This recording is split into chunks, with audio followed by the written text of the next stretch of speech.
सोलापूर महानगरपालिका सार्वत्रिक निवडणूक 2025 पारदर्शक, सुरक्षित आणि सुरळीत पार पाडण्यासाठी महानगरपालिकेकडून तयारीला वेग आला असून शुक्रवारी आयुक्त डॉक्टर सचिन ओंबासे यांनी शहरातील महत्त्वाच्या मतमोजणी ठिकाणांची सखोल पाहणी केली.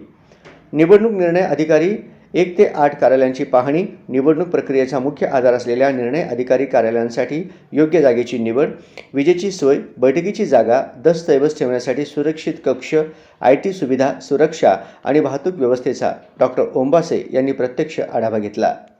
निर्णय अधिकाऱ्यांना अडचणीविना काम करता यावे यासाठी तत्काळ सुधारणा करण्याच्या सूचना त्यांनी दिल्या.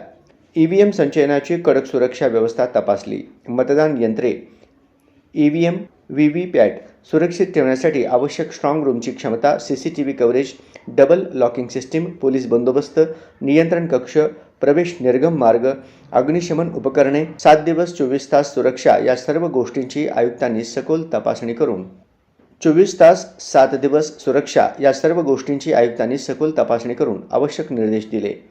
सुरक्षितता ही सर्वोच्च प्राधान्य असल्याचे त्यांनी स्पष्ट केले. मतमोजणी केंद्रांची तयारी, मतमोजणी दिवशी मोठी व्यवस्था उभारावी लागणार असल्याने मतमोजणी केंद्रातील टेबल मांडणी, उमेदवार प्रतिनिधींसाठी स्वतंत्र जागा, मीडिया गॅलरी, IT कक्ष, प्रिंटर, वायफाय, पोलीस बंदोबस्त, आपत्कालीन व्यवस्था, पार्किंग यांचेही नियोजन आयुक्तांनी पाहून घेतले. मतमोजणी दरम्यान कोणताही गोंधळ होऊ नये यासाठी योजनेला अधिक काटेकोर करावं असे त्यांनी सुचवले. नॉर्थकोट प्रशाला, नुमवी प्रशाला, रामवाडी गोदाम आणि सिंहगड कॉलेज येथे पाहणी केली.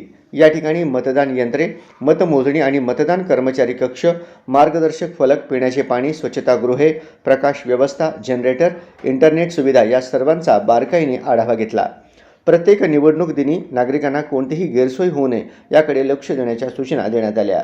या पाहणी दरम्यान अतिरिक्त आयुक्त श्री संदीप कारंजे, सहाय्यक आयुक्त गिरीश पंडित, नगर अभियंता सारिका अकुलवार, अंतर्गत लेखापरीक्षक राहुल कुलकर्णी, ओमप्रकाश वाघमारे, श्री प्रदीप निकते, संदीप भोसले, श्री गणेश कोळी आदी अधिकारी उपस्थित होते. डॉक्टर सचिन ओंबासे यांनी सर्व विभागांनी समन्वय ठेवून निवडणूक तयारी अधिक सक्षम करण्याचे निर्देश दिले. नागरिकांनी मतदान करून लोकशाहीला बळकट करावे असे आवाहनही त्यांनी यावेळी केले.